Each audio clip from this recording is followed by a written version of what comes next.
Hey, good evening, everyone. We're continuing Gemara Masechet Berachot Daf Kaf Daled Amud Aleph 24A.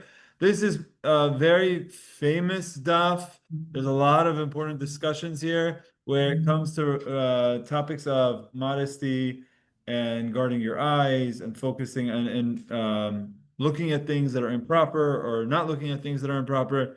So it's a very important daf.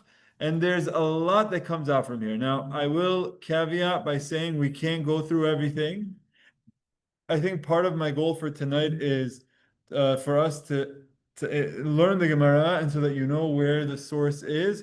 This has got to be one of those daf that you know where you could come back to look for more, right? But we won't be able to cover everything because dense topics. Like there's a few lines of Gemara that really each line, each phrase could be a full shiur and should be its own full shiur. There's a limit. There are many of shiurim online, but we're gonna get started. Okay, just a quick reminder of what we did last time because it segues. It gives us a running start into our Gemara. We had two statements by Shmuel and two unrelated Gemarot, and we're in the middle of the second one. Okay, so let's say the first one. The first one was a question about: is one allowed to sleep with their tefillin under their head? Okay, that was what the question was. Can someone go to sleep and have the tefillin under their head? Anyone remember what was the answer by Shmuel? There you go. You got it, Joy. Yes, afilu ishto imo, even if his wife is with him. The implication being that he might have relations with his wife, and then we said, well, how is that possible? We said, okay, it has to be under the cover. It can't be under it can't be open. It has to be under, not as under his feet. It has to be under his pillow, and it has to be a double covering, and it has to be on the other side, meaning his head is not directly on it, but the pouch could you could sort of if this were to be the tefillin, and this is in there, you know what? Tonight we have a tefillin by our dear shir member, Mr. Livian. He lets us use his tefillin. So, for all intents and purposes, you could imagine that I would put my head on this side of the tefillin. Look at that, it gets blurred out. Why does it get blurred out? Like this type of thing, where your head is not going on the tefillin itself, but and again, this is with a pillow on top of it, all right? And so that was the first line that Shmuel said, yes, afilu ishto imo. And then the Gemara said, by the way, we have a disproof from him. Shmuel is wrong. We bought a Baraita that was clear that said you cannot do it. And then we said, Tiyufta de Shmuel Tiyufta. We rejected the opinion of Shmuel that you could do this. You cannot put tefillin under your head if your wife is there. We rejected Shmuel. Then Rava comes and says, by the way, even though Shmuel was refuted, the halacha is like him. Okay? Rava says, even though Shmuel was refuted, the halacha is like him. And there was a point where Rava, who made the statement that says halacha is like Shmuel, even though he's refuted. Rava once told one of his students, hey, go grab my tefillin, knowing that the student was going to go see that it's under his pillow, and the student knew that it was mikveh night last night. So Rava very strongly felt that the halacha is like Shmuel, you are allowed to put your tefillin under your head, you go to sleep with the covering and on the opposite side of the pillow, even if your wife is there, even though it was refuted from the Baraita. Exactly. And the Gemara says, what does that mean? If Shmuel is refuted, why is that like him? Because once you're coming to protect the tefillin, it's allowed. In other words, it's not something that should be done, but once it comes to the form of protecting it, it's allowed. Similar, we had that precedent with taking the tefillin into the bathroom. They used to leave the tefillin outside, but it was getting stolen, so they'd put it inside, and then the animals, the rodents would make it dirty. So they say, okay, take it in with you. There's a evolution of the halacha with respect to protecting the tefillin. Okay, we had a second debate that Shmuel opined on. So Shmuel the first time said afilu ishto imo. When did he say that by? The question of, can you sleep on your tefillin? And Shmuel's response was yes, even with your wife. That segued us into a second conversation where Shmuel says the same comment. And what was that about? That was our tangent. Two guys are lying in the same bed, and it's like a twin size mattress or like a triplet size mattress. For some, a quadruple size mattress, like very, very tight, right? Because twin makes it smaller. I never understood why. Twin, it makes it smaller because you're probably putting two of them. So a quadruplet is probably like the size of a log. Okay, whatever it is. You have a very tight mattress. The question was, can the two men who are back to back, who are not dressed, can each one face the other way and say Shema, even though their agavot are touching. Agavot is the buttocks. We'd spoken about it. If you remember last week, I had mentioned that the word for tomato is agvania because it looks like an agavot. And then Yoni told me, he told me the next morning, meaning last Wednesday morning, he went to Rabbi Chaim's shiur, and Rabbi Chaim said, by the way, Agvaniot was named this because of buttocks, right? So like 12 hours later, you heard it from the source, and it's just funny. Yeah, but like exactly. So that was the discussion, and what did we say there? Shmuel came and said, "Afilu ishto," even with his wife. And the other Rav Yosef came and said, "What do you mean, even with his wife? His wife would be the only one that I would allow it by. I would allow it by your wife, but not by other people." And then we got into this whole discussion, Machloket Rav Yosef and Shmuel. Okay? Now, when we were talking about that, we were trying to bring proofs from Baraitot, and one of the Baraitot brought up that said, if everyone's in the same bed, you're not allowed to say Shema, unless if they're little kids, then you are allowed to. Meaning, the assumption is they most likely were not wearing pajamas. So if two people are undressed, you cannot say Shema. This is what in the flow of the Baraitot it said, unless they're kids. Now the question that we're going to deal with now is, what's the definition of a kid? How old? Okay, and also just keep in mind, the first time Shmuel said something, it was refuted, and Rava said, I hold like him. Now this second time Shmuel says something, and there's going to be discussions in the Baraitot. Keep that context in mind. And let's go. Gemara, Berachot 24A. We're starting with Amar Mar. Amar Mar, if you're looking at the art scroll, it is after the two dots. On 24A3, Amar Mar is the break in the column on the left. The left column, Amar Mar. This is a restatement of this Baraita that said that if the children are in the bed, it's okay. Amar Mar, Imayu Banav. Mutar. If the people who are in his bed, who are young, they're ketanim, they're minors, then it's okay to recite Shema even though they're not dressed. Okay? Liat kama. Until what age are they considered minors for the purpose of reciting Shema with them while they're undressed in the same bed? Okay, we're talking about the kids, little kids. Again, this is a common practice at the time is when they would go to sleep, they wouldn't wear clothing. By the way, why does that make sense? I was thinking about it. Why would they not wear clothing when they would sleep? Very practical reason. Okay, it's hot, sweaty. They didn't have laundry machines. They often weren't wealthy in the sense that they weren't having clothing imported from Vietnam, just coming in out of nowhere. And so, like, clothing was expensive. People were not replacing their garments all the time. And to sleep in your clothing when it's hot and sweaty is just going to soil it for no reason, right? Anyway, so they would keep their clothing separate. They were not doing laundry daily. They definitely were not doing laundry daily. And so there's no reason for it to soil it. And also, like you said, it keeps them hot. They were getting hot, so they would get undressed. Okay, so if there's children undressed in the bed, then you're allowed to recite Shema until one age. Amar Rav Chisda says, "Tinoket bat shalosh shanim b'yom echad." For a girl, she's considered a minor until 3 years old. Once she's 3 in a day, meaning after her third birthday, she is now no longer considered a minor vis-a-vis reciting Shema in front of her when she's not dressed. Which means a young girl at the age of 3 or 4 already, there could be it's not proper to recite Shema in front of the person. Yes.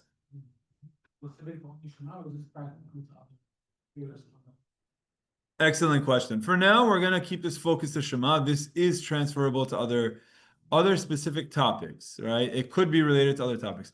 But let's stay focused for now, and then I might touch upon areas where it might matter. V'tinok, for a boy, ben tesha shanim v'yom echad. For it's up to 9 years old that the child is considered a minor. Above 9 years old, now the child, for the purpose of this, is no longer considered a minor. Okay? It's a machloket. Others say, no, those are not the ages. The ages are not 3 for a girl, 9 for a boy. But tinoket, bat achat esrei shana v'yom echad. For the girl, it's up until the age of 11, which means once she gets to the age of 11, she is now considered no longer considered a minor, so it's a year before bat mitzvah. V'tinok ben shetim esrei shana v'yom echad, and for a boy, it's age 12, a year before his bar mitzvah. So when are they considered a minor? Up until the ages of 11 for a girl, 12 for a boy. That's the second opinion. First opinion is up until age 3 for a girl, 9 for a boy. Okay, now idi v'idi, for both of these cases, both a man and a woman, for a boy and a girl, ad kedei shadayim nachonu usarech tzimeach, both of them, in addition to the age, they also need to have, they have this requirement of shadayim nachonu, signs of puberty, meaning the formation of the breast, usarech tzimeach, and sprouting of the hairs, the pubic hairs. So these are basically going through puberty. Okay, so basically it's saying that if it happens to be that you have a here, there's two ways to see this. Look at the way the article explains this. Look at footnote number 28. The growth of hairs and other signs of puberty do not signify adulthood unless they occur in a girl 11 years of age or a boy 12 years of age. Which means if a girl goes through puberty at age 10, for example, still she's considered a minor. According to that second opinion that says age 11, she's still considered a minor. Children who are younger are considered minors even if they display such signs.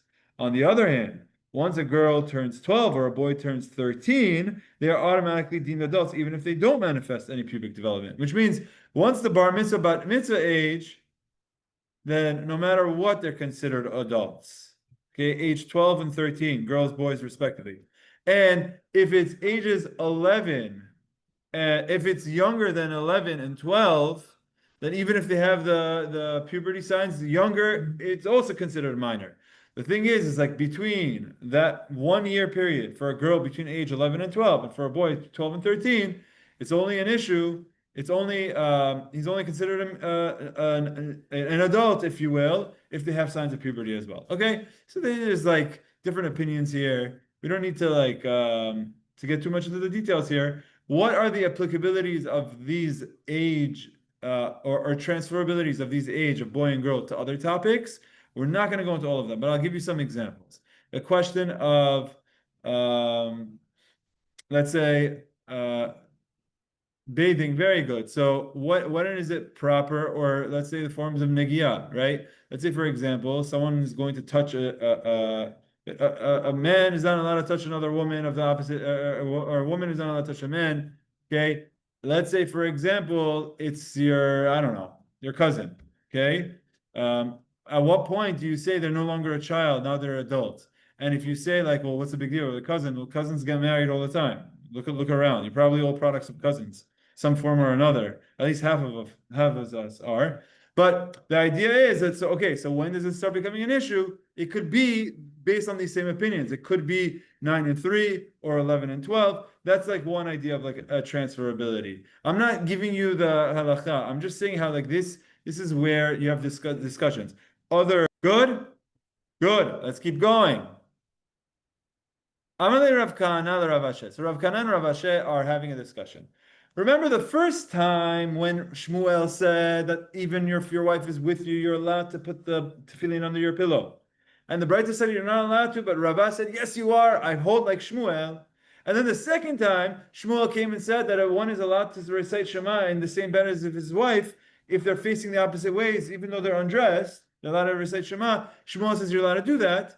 So now Rav Kahana asked Rav Shmuel, Rav Ashe, Hatam Amar Rava. In the first case, Rava said, Afagav tiyufta d'Shmuel, hechata kaved d'Shmuel. Even though Shmuel was refuted and disproved, we still hold like him. So hachamai. So what about in our second case? In our second case, first case where Shmuel said you're allowed to sleep with tefillin under your pillow even though your wife is in the same bed as you, we said halacha is like him. Second case, Shmuel says you're allowed to recite Shema in the same bed as your wife even though you're undressed as long as you're facing the other way. Is halacha like him also when he says you're allowed to? So Amar Le, Rav Ashe says, Atu kulu b'chada mechita mechitinu. What, you think all of Shmuel's statements were said in one felt swoop? That is all the same concept. It's all the same thing. Was it woven in the same act of weaving? In other words, There's two unrelated statements, right? Shmuel, and two completely unrelated topics. One has to do with sleeping with the respective tefillin, the other one is reciting Shema when you're undressed. Wherever Rava said that the halacha is like Shmuel, then Rava holds like the halacha is like Shmuel. And wherever he didn't make such a statement, then he doesn't hold that way. Don't say, oh, Rava in that case said the halacha is like Shmuel. So here Shmuel spoke here. Okay, but he didn't say the halacha is like him in this case. So it's just interesting. The question is more of, do you feel that these two discussions are related? This is really the depth behind it. Are these two discussions related in some form? That assuming that halacha is like him in one case means it's like him in the other case, or not? And Rav Ashi says they're independent discussions.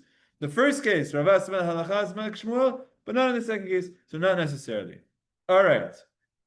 Once we spoke about pubic hairs, just because we're on the topic, this is it.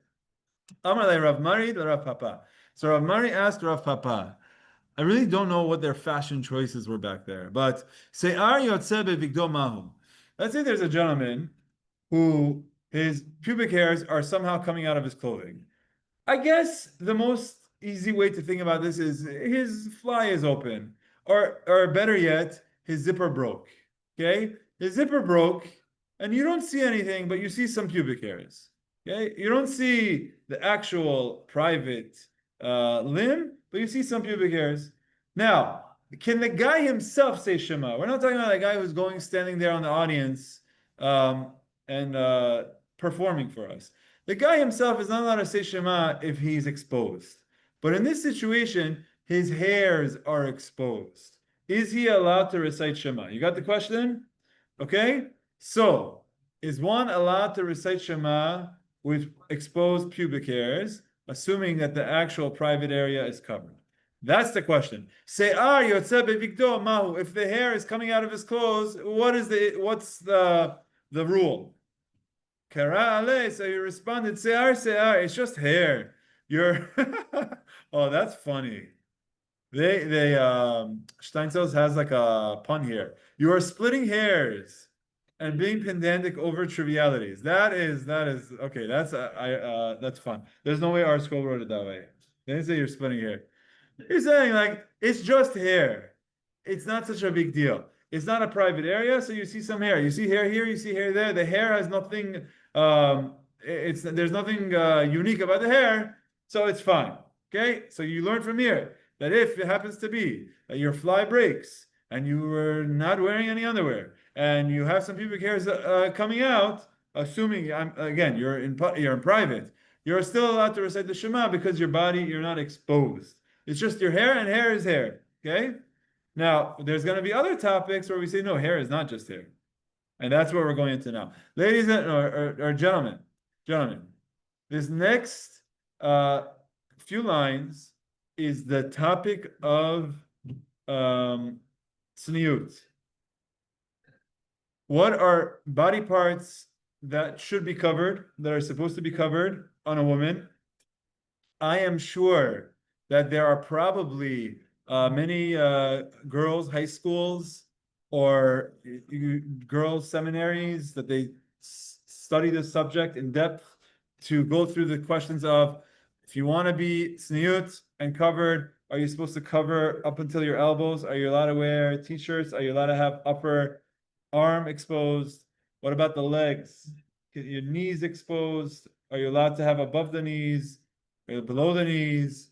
Does it have to go all the way down? Some women that they'll wear full length skirt, knee length skirt. What about bikinis? Are bikinis allowed? The answer is no, halachically, but whatever. Just add it to the question. Bikinis, and then we get into the topic of hair covering. Okay, for a single woman, a married woman, hair covering. This is the source. Again, I'm not going to go into all of it. This is the source. I want to expose you guys to the source. We'll see what the text says. I could share some few ideas, but I am 100% sure that there are girls' high schools out there and there are women seminaries out there in Israel or wherever that probably spend 10 classes on this next line of Gemara. Okay? It's very important topics. There's a lot of discussion. We're going to get exposure to it. And it starts off for men. What is appropriate for men to look at? and a woman that's not his wife, or his wife when they're not allowed to be together, or a woman who is someone else's wife, or a woman on the computer, or on TV or in the movies, what is considered appropriate and inappropriate looking and glaring?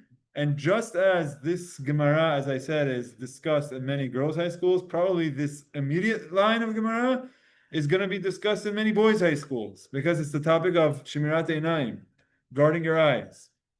It's a very, very famous stuff of Gemara. With that introduction, let's go. Amar Rabbi Yitzchak starts us off with a bang. Tefach ba'isha erva. He starts off by saying a tefach worth of hand breadth, meaning 8 centimeters worth of skin or worth of uncovering is considered erva, is considered being naked. A tefach worth. A tefach worth is too much. Less than a tefach is acceptable. A tefach is unacceptable. That's 8 centimeters. Okay, a hand's breadth. Sorry? Okay, you are asking an excellent question. What are we asking? What is this about? Does this mean a tefach from your face? Does this mean a tefach from the hand? Does this mean a tefach from the chest area? A tefach from the private area? A tefach from what? And with respect to what? What are we saying exactly? So we need to unpack this. Let's unpack. Lemai. The Gemara asks, what application are you talking about? Are you talking about what amount you're allowed to look at? Like, what is the minimum amount of a woman who's exposed that you're allowed to look at? But Rav Sheshat said, when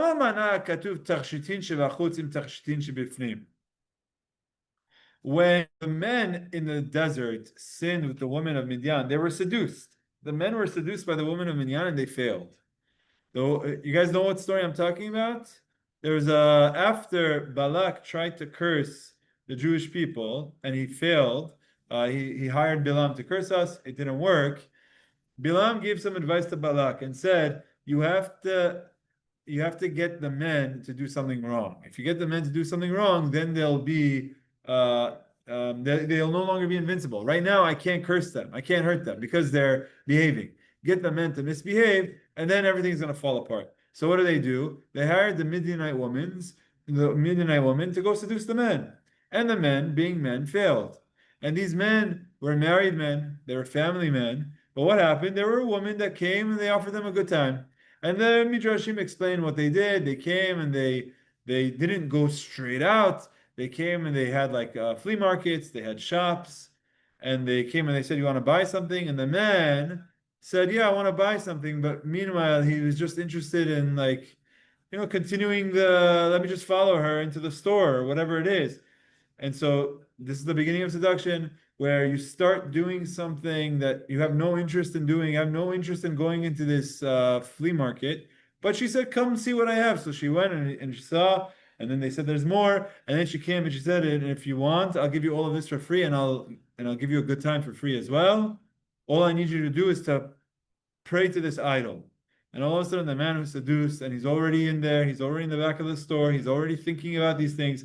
His blood pressure is already pumping faster. And so they failed. The men failed. And they did things that are wrong all the way to our Nasi Shevet Shmuel did something incorrect.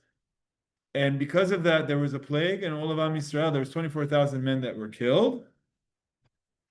Afterwards, what happened is Moshe came and he said, we have to go to war. We have to go and kill the people from Midian.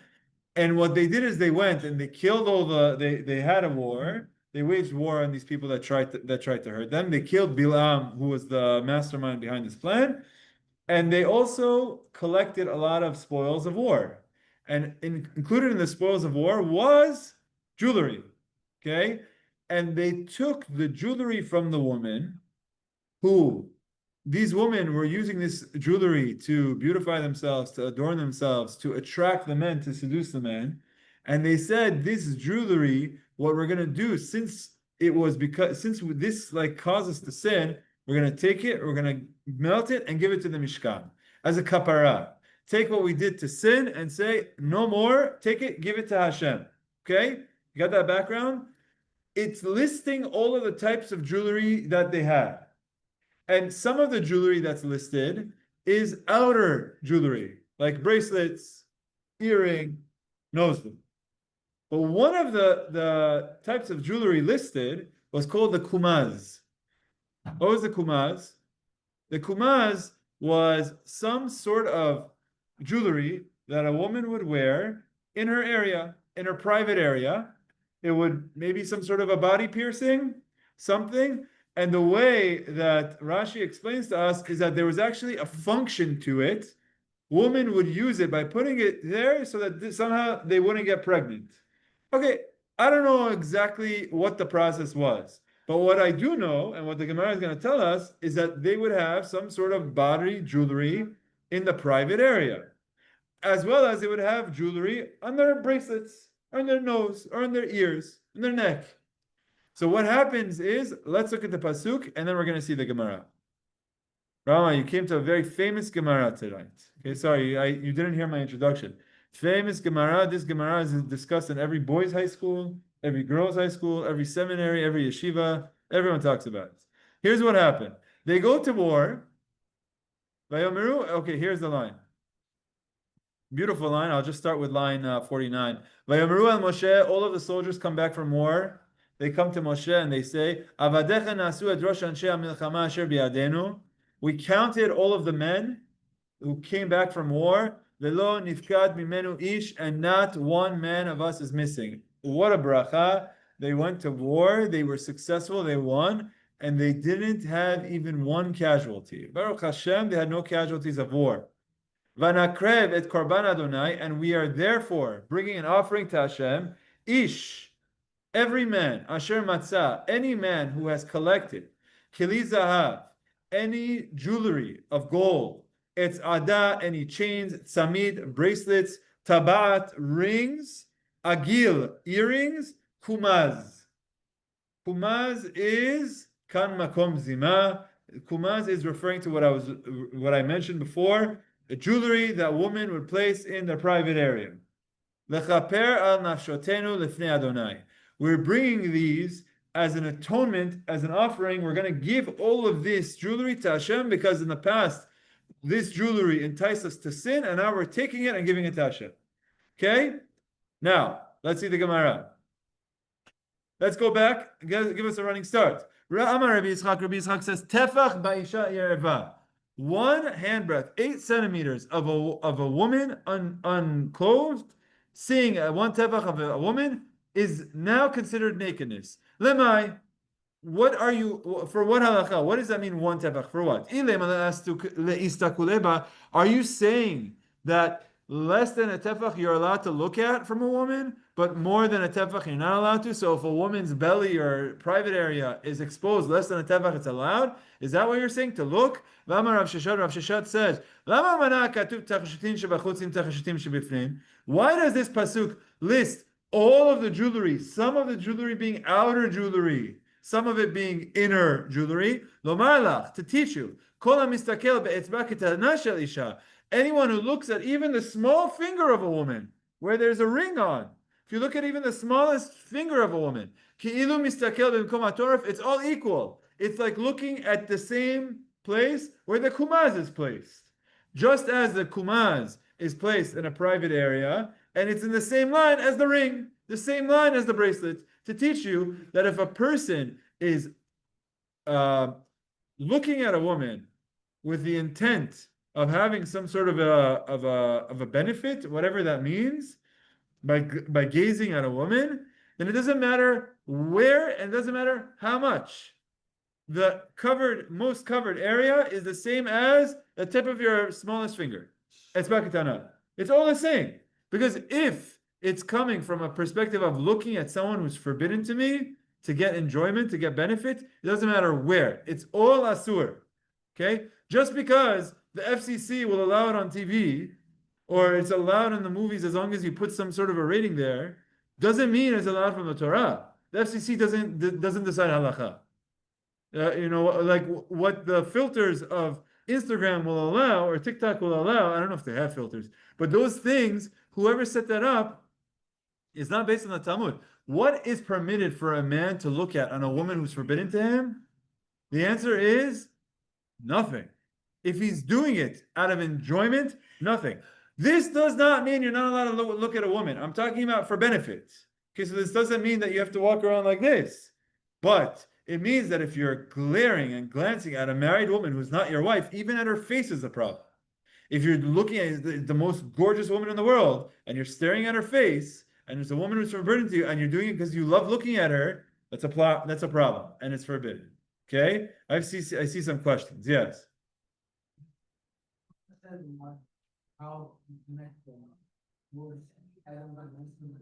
Sure.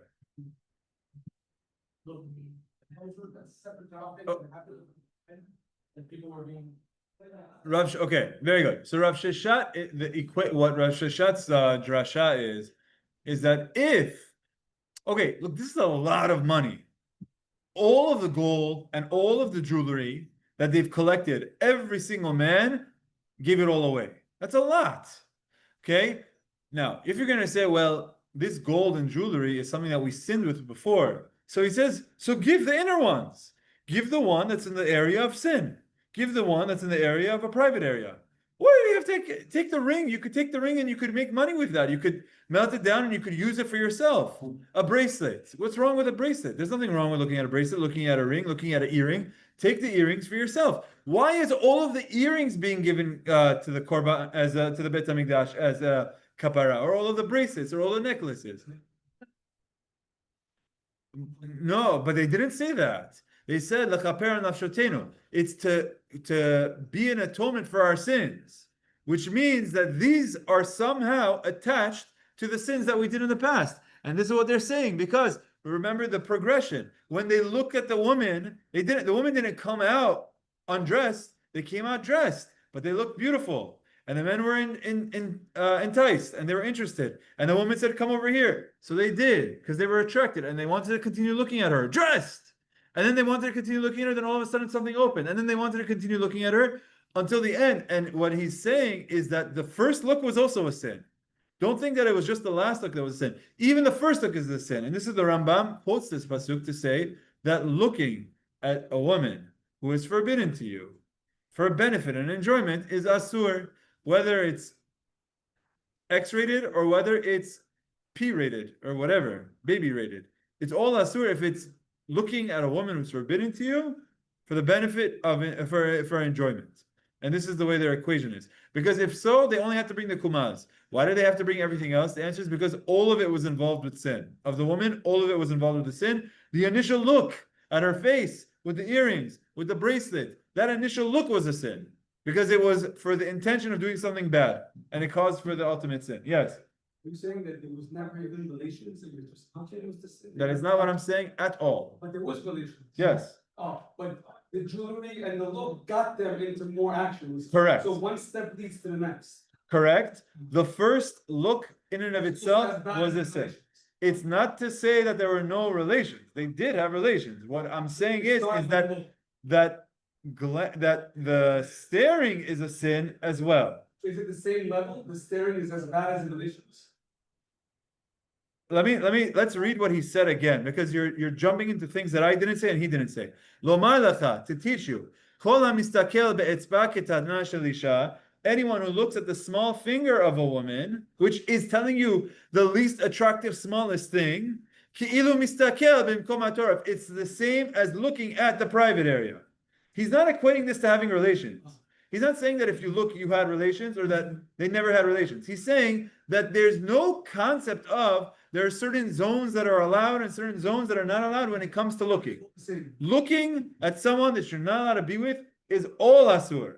Just because it can get through the filter doesn't mean it's allowed. So I have one question about that. Could it be that you could look at a woman and say, Mara Buma Sefat, you made a beautiful woman, I'm appreciating her because Hashem made her beautiful, and not because I'm getting any gain. The beautiful woman, Hashem made the beautiful creation. Sure, if you're not attracted to women, then I would say that's okay. But most man, if he's not a homosexual, then he's going to be attractive. So can you say, thank you, Hashem, for creating this woman without having any Right, benefit? thank Hashem for other things in your life. This is okay.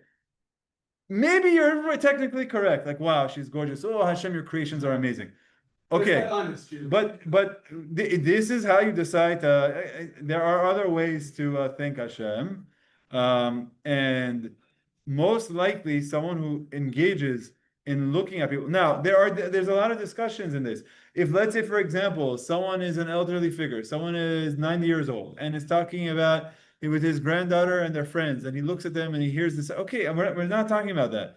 We're talking about a man who is looking at a woman with intent, and it's not, and it's, you could say whatever you want. You could try to deceive yourself as much as you want, but what he's saying is that when you're looking with that intention, it's asur. It doesn't matter where. Don't say, oh, I'm allowed to look at her face, or I'm allowed to look at her arms, or I'm allowed to look at her in a bikini because it's allowed, because that'll make its way past the filter. Or there's no difference. It's all asur if it's coming to look at someone who's forbidden to you. Obviously, this is one who is forbidden. Someone else's wife.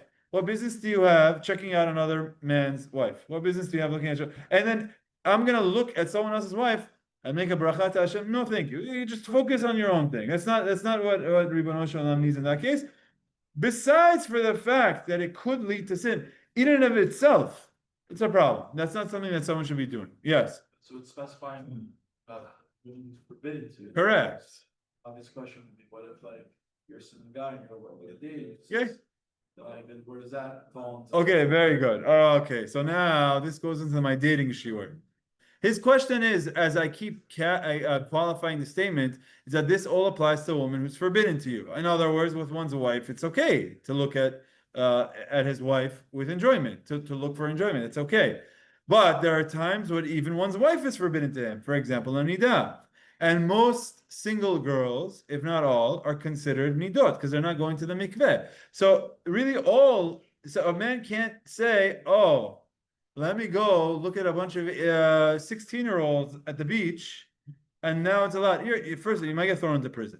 But beside that, besides for the fact that you're a creep and a pedophile, besides that, they're all nidot. They're all asur. Now, you ask a very good question about, so what is a guy supposed to do when he's dating? Okay, very good question. That'll go into my dating shiur for religious guys. The truth of the matter is, most dating guys don't care about this halacha to ask this question. But if you want to know, there is a Rambam that says a man should look at a woman in a respectable way to make sure that matzachim be'enav, that it's someone that he finds attractive. A man is supposed to be attracted to the girl, and he's supposed to look at her to make sure that he finds her attractive. Not to marry someone thinking that she's Rachel and wake up and all of a sudden she's Leah, right? A man is supposed to find the woman attractive, and that's important. And that's something that I never had to tell a guy, that he's supposed to find the girl attractive. For some reason, guys think about looks without any rabbi teaching them that. I never said that in a shiur, but for some reason, everyone is very machmir with that. I'm kidding, but I'm saying how, yeah, there are halachot that, of course, a person has the ability to look, but there's different ways of looking. There's decent looking and there's indecent looking. And in a kosher way, a man is supposed to decently check out a girl that he's dating to make sure that he's interested in her. Of course, he should be attracted in her. So that I hope that answers your question, even though she's a nidah in that case, because he's going to marry her. But for all other single women, the assumption is they're nidot, and a man can't say, "Oh, she's not married, so she's not forbidden to me. So I'm gonna go look at girls that are undressed that are single." It's not. That girl is forbidden to him for all intents and purposes. Yes. Rabbi. 1 second, David. There's a question. No, we're in the middle of the statement. Yeah, exactly. We haven't clarified yet. Because Rabbi Yitzchak said a tefach on a woman is considered ervah. So the Gemara says, well, even if you're looking at the tip of the finger, it's a problem. So what are we talking about? Tip of the finger is not 8 centimeters, it's barely 1 centimeter. Okay, so let's just see the answer. We didn't even get up to the answer. No, we're going to say that it's not. There's halachic ramifications to what he's saying. He was making a halachic statement He wasn't just saying even a tefach. He was saying a halachic statement, and there are halachic ramifications to the statement. We have to see what he's answering. Yes, David. I wanted to clarify something because I just looked at the art scroll, the non-bolded text. This is all in respect to saying Shema, right?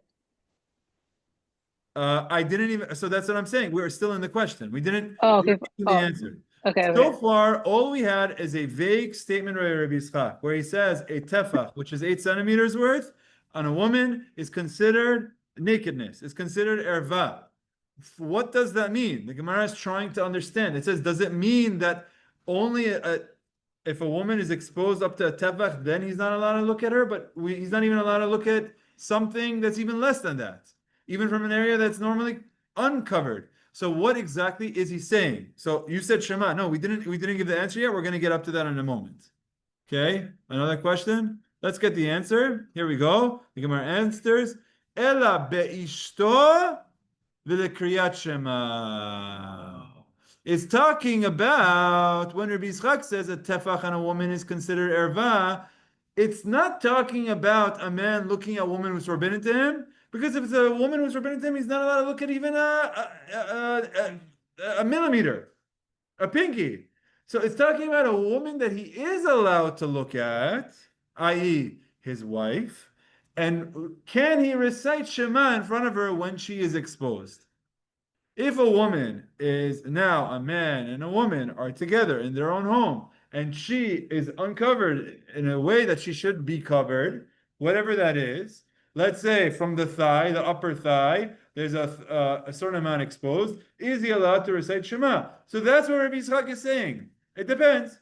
If it's just 2-3 centimeters, then he's allowed to recite Shema in front of his wife. But if it's a tefach, then he's not allowed to recite Shema. So what we've done is we've limited this statement of tefach beisha erva. We've limited it completely to the context of reciting Shema in front of her, to someone who is permitted to you. We initially thought that means that's the amount that you're allowed to look at a woman who's forbidden to you. And we said, no, it can't be. No, it's not about looking. Looking for someone who's forbidden is never allowed. It's the amount that a man is allowed to recite Shema in front of his wife while that amount is exposed. Okay, I know there's some questions. Do you see why this could be a very a topic that like is engaging for high school guys? It's just like it's a fun topic. Yeah, who had a question? Someone had a question? Yeah. In that situation with your wife, can you just kind of turn around, or do you have to tell her to cover up so say Shema? Okay, very good. So, excellent question. Let's go ahead and look at that. I believe the art scroll will give us a footnote. David, this is what you were talking about, right? What we're saying now? No, at the start of this of the sugya, right before I'm already stuck. Okay, they already gave the answer at the start. They didn't want to let you have fun, but okay, all right. Which one? Which footnote is it? Okay, look at 38 first. Was referring to the parts that are normally covered. Obviously, when you say a tefach of a woman being exposed, you can't recite Shema if it's your wife. It doesn't mean her hand. Doesn't mean her face is exposed, you can't recite Shema. No.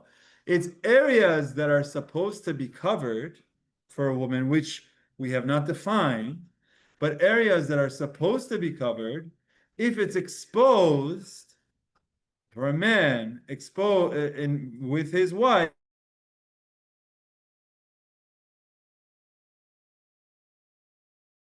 says 38, Rabbi Yitzchak was referring to parts that are normally covered, whereas the little finger is usually exposed. The little finger is like the prime example of something that's exposed. Fine? 39. Rabbi Yitzchak teaches that a man may not recite the Shema if he can see a tefach of the part of his wife's body that is normally covered. Good? So when Rabbi Yitzchak says tefach beisha erva, that's how it's explained. A tefach on a woman is considered erva, it's considered nakedness. It's explained as that a man may not recite Shema if he can see a tefach of a part of his wife's body that is exposed and is normally covered. The prohibition applies even if he does not gaze at the exposed area. So now this is really Joey's question of, is this about me looking at it or can I turn the other way? So he's saying it applies even if you're not looking at it. Rather, it is merely within his field of vision. Aha. So what they're saying is that if it's here and I'm looking over there, that's still a problem because it's within my field of vision. It's in my peripheral. I'm able to see it. So it's a problem. The reason for the prohibition is that the exposed area could provoke lustful thoughts and disturb his concentration. Obviously, a man, hopefully, is attracted to his wife, and his wife, an area that's normally covered, is starting to be uncovered. It's a beautiful thing. He's attracted to his wife. He's not going to be thinking about the mezuzah uchlatama mezuzah betecha v'sharecha. That's not what he's going to be thinking about. He's going to be thinking about something else. The poskim discuss, Joey's question, whether he must turn away from the forbidden sight or it is sufficient to merely close his eyes. Okay. So now you have this option. Do you have to like turn away or can you just close your eyes? If you close your eyes, you could do this in a very, what's the word? Discreet, non-alarming way. Just close your eyes, say Shema. Okay? I'm going to give you some examples of where this can, some other applications, but let's finish the footnotes. Some authorities maintain that the measurement of a tefach applies only in the case of one's wife. With regard to other women, even an exposed area that is less than a tefach prohibits recital of Shema. However, others rule that the measurement of a tefach applies to other women as well. All right, machloket. Fine. But it's not about what you're allowed to look at.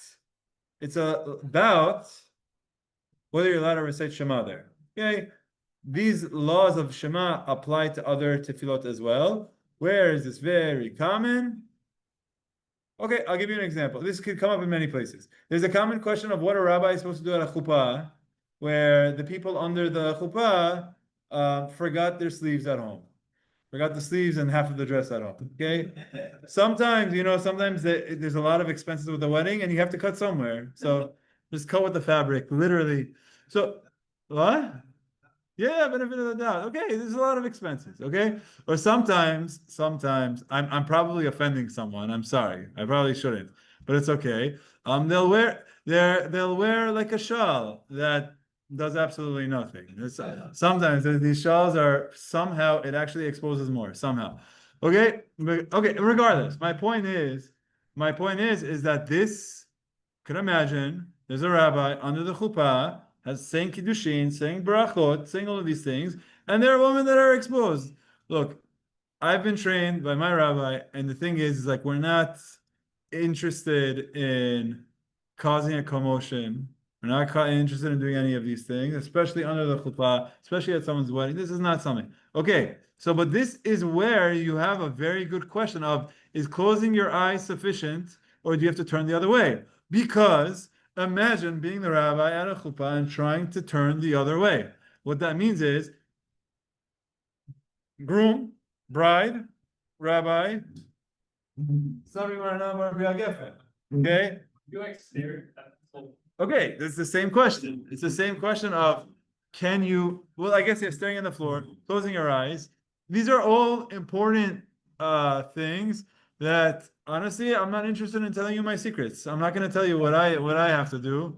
And I think in Bezrat Hashem, you go become a rabbi, and then you learn. You learn how you have to manage these things. Another thing where this happens, again, look, I'm of the opinion that you're respectful. I would never say something to it's not something I would ever say. However, there are times where we're in like a swing of weddings that after maybe 3 or 4 weddings in a row, it's like, look, someone has to say something in general to the ladies that are coming to these weddings, that the place of the chuppah is a place of kiddusha. We're saying barachot. There's the hariyat mikudeshet li. There's the bracha of kiddushin. There's the bracha of the sheva brachot. It's a place of kiddusha and tahara.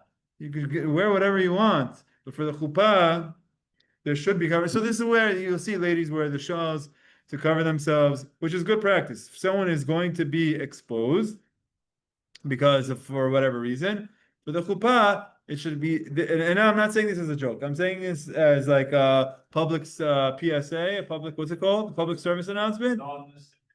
Sorry? For the unlisted video. That, yeah, for the chuppah, where the rabbis are, where there's kiddushin, where there's kiddusha, so you get a shawl.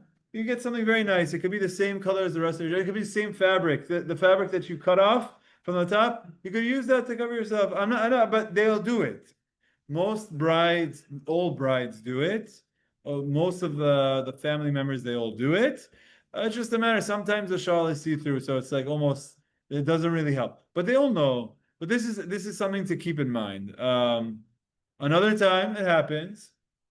Let's say you're at a Shabbat meal with whoever is there, and I don't know. Let's say there's a pool, and they're all going to say Berachot Hamazon. Baruch Hashem, Baruch Hashem. You're going to say Berachot Hamazon on your Shabbat meal. It's a beautiful thing.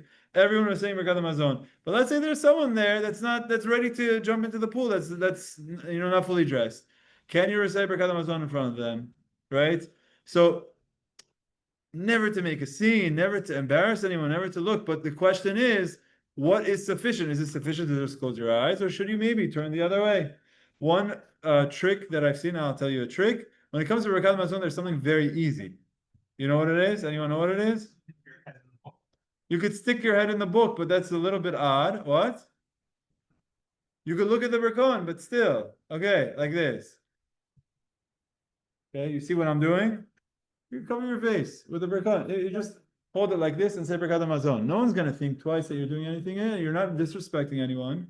You're being respectful. You're not humiliating anyone. And I think it's important. The reason I'm saying this is not to say that we're focused on how other people dress. I'm not looking at how other people dress. That's really, I could not care less how other people are dressing. But there are certain times where, people want to make it known. There's people that are very exposed. And it's not appropriate. It's not proper, especially in places of Kiddusha and Chuppah. So these are times that you'll see the rabbis, maybe they'll be putting their head down, they might be tilting a little bit away, they might be standing on the angle. And the reason the rabbis are doing this is really to maintain the peace and promote harmony, and like not to say anything, not to disrespect anyone, while trying to follow to this halacha. Yeah. But if you're all men and it's summertime and there's guys or jerseys or Okay. Women, is it Excellent question. Okay, Igal is asking about, does the same halacha apply by men? So keep in mind, even for the woman, we have not yet defined what is considered erva. We haven't taken anatomy or like a body and said up until here, up until here, up until here. We haven't done any of that. We're going to start to do that in the next lines of the Gemara. But it's an incomplete list. And does it change by a man or for a woman? And the answer is going to be yes. There will be some differences. Again, with respect to reciting Shema for a man. That's what we're talking about. We're not talking about looking. And if a man is looking at another man in any way, for enjoyment, for pleasure, it's also prohibited. It's prohibited if that's what he's doing. It's also prohibited. Not because, meaning if it's done with the intent of enjoyment, the same way it would be for a woman, it would be asur for a man as well, for obvious reasons. But we haven't gotten into the discussion of where's what. The main thing for a man is that a man cannot recite Shema if his upper body and his lower body are connected. So there has to be some sort of a belt covering the lower body. The Rambam talks about all of the different things that a person has to wear when they're saying tefillah. They have to cover their head. They have to. We haven't gotten there yet. I see there's a lot of questions. Yeah. By the way, we got through a total of maybe 4 lines of Gemara. Yeah, go ahead. It's for the son of Shema. That like Berachot, for example, you're saying a wedding. That fall under Shema. Kol davar shebikdusha. It applies to reciting tefillah, things that are kedusha. It applies to all of it. That's right. It's the same. It's the same. There might be some things that are less. Maybe some things that are less, but for the most part, it's the same. Yeah. If you have little kids, like 2-year-old, and she's running around naked in your house. Yeah. It's little kids, so. Watch the recording. We spent the first 10-15 minutes was about the children. Yeah. One more thing, when it comes to the jewelry, you said the jewelry was burnt to make a sacrifice. If the original intention of that jewelry before was not, it was a sin, was tameh. When you say even burning it down, still there's some impurity there, and then it shouldn't be a sacrifice. The jewelry should be thrown away because it had immoral and impure intentions. You shouldn't use gluten. It's not that it was sacrificed, it's that it was donated, and it's a metal, and this is. Can you do that? Can you donate stuff that had a bad intention? Can you? It's not that in this particular case of the Torah, it's what they did. And it was okay? Yes, Accepted, yeah. yes, it was accepted. I'm not telling you to go do this, but in this particular case of the Torah, it's what they did, and it was accepted as a kapara for their nevashot. So we get dip the kelim in the mikveh from also? That same discussion. It's not this line, but you're right. The same story in that story has to do with the dipping of the kelim in the mikveh, and yes, it's not this though. This is something else. Right. But yeah, in the same section of the Torah, that's the source of it. You're absolutely correct. Yeah, very good. Any other questions? Okay, should we keep going? Fun topics. Let's go. Now I'm gonna get in trouble. Amar Rav Chisda. Rav Chisda says, "Shok ba'isha ervah." The shok of a woman is considered ervah. So now Rav Chisda is now starting to define areas of a woman that should be covered. Okay, and if they are not covered, one would not be allowed to recite Shema in front of his wife if one tefach of that area is not covered. Right. So this is related to the previous line. The previous line, Rabbi Yitzchak says tefach veisha ervah. A tefach on a woman that's uncovered is considered nakedness. So what was this referring to? It's talking about reciting Shema in front of one's wife, not looking. Looking, nothing is allowed. But in front of one's wife, if a tefach is exposed from an area that's normally covered, he's not allowed to recite Shema. Now, what are the areas that should be covered? That is normally covered. That if it were exposed, the man would not be allowed to say Shema. Says Rav Chisda, the first area, the shok. What is the shok? Okay, you got it right. Very good. You guys all fell for it. You always try to give the answer. Just say machloket. Say machloket and you'll be right. Everything else is wrong. Oh, no. The answer is, it's from the leg. The machloket is it the upper part of the leg above the knee, i.e. the thigh, or is it the lower leg, the part below the knee, i.e. the shin? Which of these is called the shok? Now, if you say that the upper part is considered the shok, then what that means is a tefach of the shok being exposed, a man is not allowed to recite Shema, meaning a tefach of above the knee. If you say it's all the way down to the ankle, that means a 3/4 skirt or a skirt that is exposed up some part of the leg, even the lower leg, a man would not be allowed to recite Shema in front of there. It is a machloket. There are two opinions. And that's why you'll see in different places, a woman will be wearing tights and they'll be wearing skirts all the way, because the Chazon Ish, for one, Chazon Ish felt all the way. The shok is knee to ankle. So that area cannot be exposed. Now, bear in mind, the context of what we're talking about is reciting Shema in front of one's wife. But you could extrapolate from this that this is areas that should be covered. And if it's areas that should be covered, then it should be covered for everyone. So someone who is school that needs a girls' school that needs to establish a uniform, and their uniform, they want it to be in accordance with halacha, so they have to decide. They have to decide what are they going to do. If a shok is the upper part, meaning the thigh, then that area, and you want to abide by this, then up until the knee should be covered. And if it's all the way until the ankle, then all the way down to the bottom of the ankle should be covered, which is why different schools will have different uniforms, will have different dress codes. Now, just one thing to mention, because it's worth mentioning, you might have heard for girls that it's below the knee, that the skirt should be below the knee. Why below the knee? Because below the knee is not the thigh is up until the knee. And the answer is because the woman's got to sit down, and if the woman sits down, and if it's up until the knee, then when she sits down, then above the knee will be exposed. So in general, the practice is, if you're going to follow this, the skirt should be up until below the knee, so that if she were to sit down, she wouldn't be exposed. Okay? By the way, I am not giving directions right now to how any of you should be dressing, or how any of your female friends should be dressing. Okay? There's a lot to discuss in this topic. There's a million and one questions that you could ask, and you can start asking the questions about pants and skirts and below the knee, above the knee. Again, like I said, sleeveless, cap tops, tank tops, short sleeves, t-shirts, 3/4, all of these questions. If you want to know, go to a seminary in Israel and go have these discussions. Like, we're not going to go through all of this, but I'm introducing you to the topics and I'm showing you where the sources are. Okay? Yes, go ahead. No, this is stated by saying, sure, if it would work, so it's different. Well, here's what show me. Correct. Would it be more direct to what that is, and you pass on? Yeah, okay, very good. He is being very direct. He is actually the first person who is being direct here by giving us a very specific part of the body that he considers erva. The thing is, we don't know how to translate the word.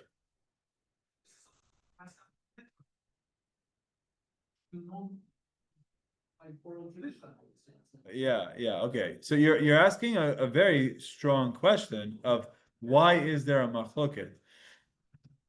There's different opinions. The truth of the matter is, it seems like, you know what? I don't want to go there. You're right. They're right. But it's a machloket. And if you want to ask a question on machloket, you could ask it on everything. Yeah, okay. It's a machloket. I don't know what you want from me. Why is it a machloket? It's a machloket. Shugam. Yeah. States that we take the shlock and we do Ravana, whatever. Okay, very good. They didn't know which part, they don't know. Okay, so very good. So Elon, this is what Elon's question is, like, what is the shuk? Like, what? Just go open your biology textbook and tell me what it is. Like, why are we having a machloket about what it is? What was he referring to? The answer is we know what it is on an animal. Yeah, you're not talking about a person. You're talking about the leg of a ram that's brought as a sacrifice, or that's brought as a nazir, or different things. The shuk is talking about the leg of an animal. Okay, but the is it that first joint from the bottom of the foot to the knee, or from the knee up? And is it the same? Is it the same thing on animals? Is it referring to the same part of a woman's body? So if you say it's the whole leg, you're saying it's the same as the animal. If you're saying it's like the upper leg, so okay. Look, yeah, you're right. Is it the same? Is the shuk of a woman the same as the shuk of an animal? The shuk of a man the same as an animal? There's a lot of discussion here. There's a lot of discussion here. Yarech is a thigh. Regel is the whole thing. What is a shuk? Unclear. Why did he use this word? Elon's question. Good question. Yeah. We're not talking about nakedness, just a woman is in the room when you're praying and she's covered. What happens to be that she's in your line of vision and she has a beautiful face and it's distracting you. She's totally dressed nude. Is that an issue? Because you're looking at her, she happens to be a very attractive woman, but she's dressed nude, but she's still very attractive. Is that an issue? If she's not your wife, it's not. Because you're praying, you stop praying. So if it's impacting your ability to have kavanah, it's a problem. So even if she's dressed modestly, it could still be a problem. Correct. Even if it's impacting your ability to have kavanah, this is not a place for you to pray right now. Yeah. Could be in a synagogue and there's no mechitza problem. And Yeah. women there and they're all dressed properly. Look, I want to caveat this. With there's the question of you go to a supermarket and the cashier is a woman, are you allowed to look at her? Or if you're talking to someone, should you make eye contact? In the business world, looking at someone, some women get very offended by this. They feel like, why can't you look at me? You're objectifying me by saying that you can't look at me. So you have to be sensitive, but at the same time, a man has to understand himself, and if he's in a position where he's going to be drawn to certain thoughts, then as difficult as it is, and it's very challenging, and sometimes guys get pulled into something that they don't want to get pulled into, and it's not easy. This is like they get triggered, and all of a sudden they get triggered, and their mind starts going somewhere. So a person has to know himself.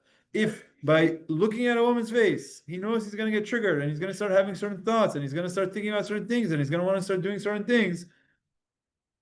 I'm not saying it's easy, but then this is part of his challenge. Part of his challenge is to stop even that first. a big topic. There's a whole chat dedicated to this by Miami. You know this chat, right? Yeah. The whole chat, thousands of rabbis posting stuff. to Sure. guard your eye, and it's the most amazing chat I've Sure, ever by seen. my end. Sure. See, you say there's a whole chat. I say there's a whole Gemara, but okay, fine, whatever it is. Modern day. Of course. This is how I started the shiur, Rama. You gotta be here at the beginning because that's when I get juicy. You miss all the juice. At the beginning of the shiur, I said this Gemara is something that can be discussed. You could have a full year's worth of discussion in boys' schools and girls' schools and high schools, and these are topics that they're going to want to come to. If you're ever in a situation you want to give a class to high school guys and you want them to be intrigued, this discussion, I'm telling you, they're not going to leave you alone. They're going to become your best friend. Why? Because it's real. No, it's real. And the fact that there are chats and people are dealing with this, it's real. It's real. 100%. It's real. More questions? Yeah.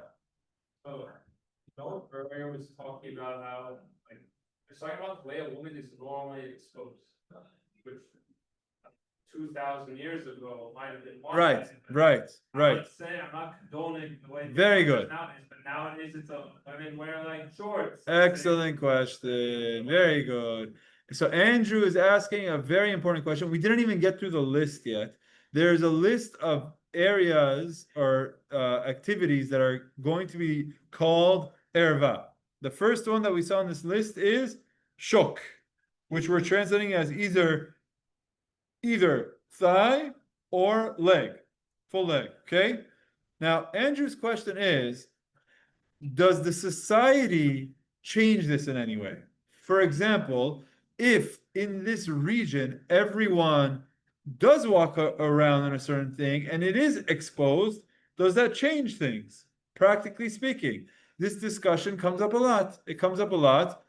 And essentially what the answer is going to be like this. There are certain areas that it will always be an issue. It doesn't matter if the society is that it's a certain type of beach where people go without clothing. It doesn't now make it allowed. Okay?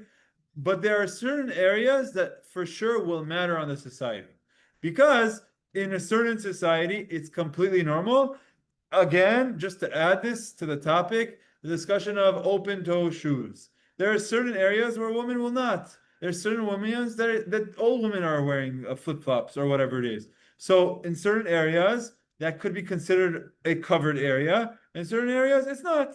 So there are certain areas that for sure what's done in society matters. And there are certain areas that what's done in society doesn't matter. Okay? And each one needs to be discussed and figured out and identified. All right. Should we keep going? No, I don't think we have the time. So let me just give you a preview of next week's shiur that will probably not be posted onto YouTube either. I don't know if this one's going to be posted, but I think for some reason this is getting my attendance up. So I'm just going to roll with it for as long as I can. So, yeah. Yeah. Okay, fine. We'll post this one. Next week we won't post. This one we'll post. Next week we won't post. But in all seriousness, what we discussed, we started to get into this topic of because we began talking about agavot for the purpose of reciting Shema with one's wife. Then we started to get into the concept of what areas or what is allowed for a man to be able to recite Shema in front of his wife while she's exposed, which, by the way, the same would apply. I didn't even mention this. The same would apply for her herself. Meaning she herself wants to recite Shema, and she has to be aware of these things for herself as well, because she's also going to be reciting Devarim Shebekdusha. That was Igal's question about whether these things are the same for men and women. Again, let's go through the list of the Gemara. We only said Shok Be'isha Erva. So there's a lot of what ifs. There's a whole discussion here. Let's take it one at a time. So far, the only rule that Rav Chisda taught us is that the shuk of a woman should be covered, is considered erva. Machloket, whether that's the upper thigh, the lower thigh. And we started to discuss some of the sensitivities. I would like to just remind us, we're not in a day and age where we're going to tell women how they should be dressing. It's not something that we should be doing. Of course, it's important to know these laws for what's appropriate for ourselves, for our own families, for our daughters, for our own homes, for our wives. These are discussions that we should have with respect, of course. And it's also important to know when someone wants to say tefillah and there's someone around them, they want to at a chuppah and there's someone around them, they want to say Birkat Hamazon, there's someone around them. It's important to be aware of these, all the while being sensitive. I'm not the one to go try to offend someone to make a scene about something. That's not what we're trying to do. But we're trying to learn the halachot, very important topics. And the most important topic here, gentlemen, is that glancing or staring or looking at a woman that's not your wife with the intention to enjoy it is forbidden. And it doesn't matter if it makes it through PG-13, doesn't matter if it makes it through PG, doesn't matter if it makes it through the Instagram filters or the TikTok filters or the Facebook filters. Doesn't matter. Even the etzba ketana, anything that is a man looking at someone that he's not allowed to be with for enjoyment is inappropriate, it's improper, and it's not something he should be doing. Is it easy? No, but it's forbidden. And so this is the halachot that we're learning here. Excellent question. So this is why I was going back to Rama's point. This is not the same as the actual act of sin, of having relations with someone who's forbidden. It's not the same thing, but it is indeed a sin in and of itself. It's not just a precautionary step. It's a sin in and of itself. The Rambam lists this in Hilchot Teshuvah. Should we end off with this? You know what? We have to. I'm sorry. I need an extra minute. I need an extra minute from you. You know, like at the end of a movie, they have like extra credits for whoever stayed that long. Look at the Rambam. Hilchot Teshuvah, halacha, Maimonides, repentance, chapter 4, halacha 4. The Rambam is giving us a list of sins that people will do, and these sins they will never do teshuvah for. They will never improve. They will never get better at. And he explains to us why. Oh man, I got it wrong. Oh yeah, I was right. Okay. Yeah, halacha 4. Hamistakel baraitot. One who looks, mistakel is just looks. The person who sins by looking at women that he's not allowed to be with will never do teshuvah for the sin. Why? Ma'ale al da'ato, because he thinks she'en bekach klum, that it's not a sin. He thinks he's not doing anything wrong. So of course he's not going to do teshuvah. Because if you ask him, are you doing something wrong? He's going to say, what am I doing teshuvah for? I'm just looking. Shehu omer, because he will say, quote, V'chi ba'alti? What, did I sleep with her? O karafti etzla? Did I touch her? I didn't touch her. I just looked. V'hu eno yodea, and he doesn't realize. She're'iyat ha'einaim, that even looking with your eyes, avon gadol, is a tremendous sin.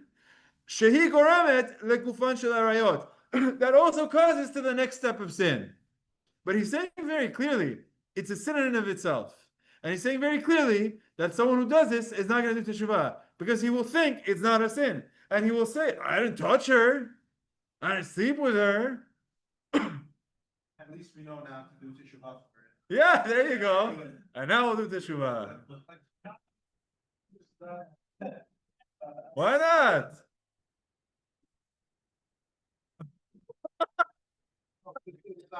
Shalom bayit, shalom bayit. What if you sell like makeup? What if you sell jewelry? Okay. It's funny. I met someone. I was.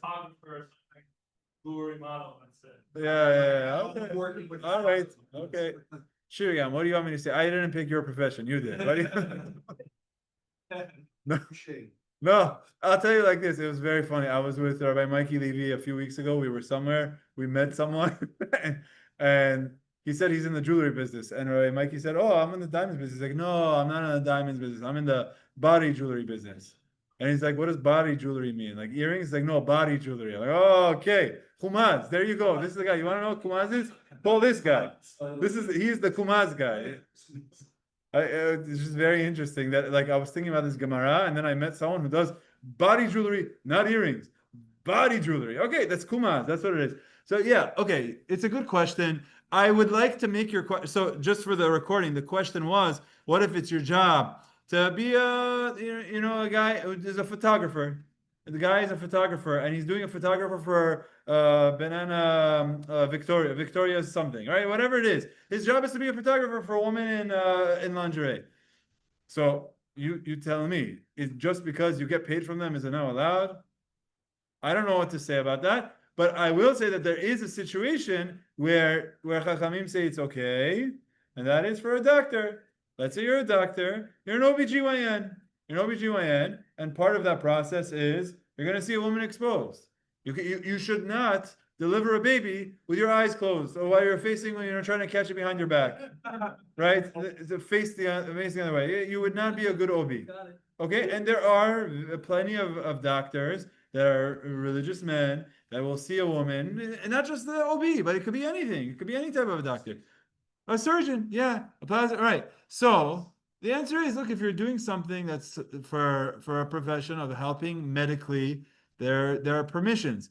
But can this be abused? Of course. So if this person has the purest of pure intentions in this profession, okay, so it's his job and he's saving someone's life. Of course he's allowed to. Of course he should be looking when he's delivering the baby. He has to. But if the person doesn't have pure thoughts, then don't ask me if it's allowed or not. That's not what the question is. And the question about if a guy is a photographer for a lingerie company or so, whatever it is, I'm giving an extreme example. But if he's a photographer for something and this is his job and he takes a picture of jewelry and they have models and this is what they have to do, all right, whatever. Just be honest with yourself. If you have pure thoughts, you have pure thoughts. And if you don't, it's a problem. Right? I hope that answers the question. Again, ultimately, it comes to what the intention is, right? Good? All right. Very good. Hazak Baruch, everyone. We will continue with this topic next week. Hazak Baruch.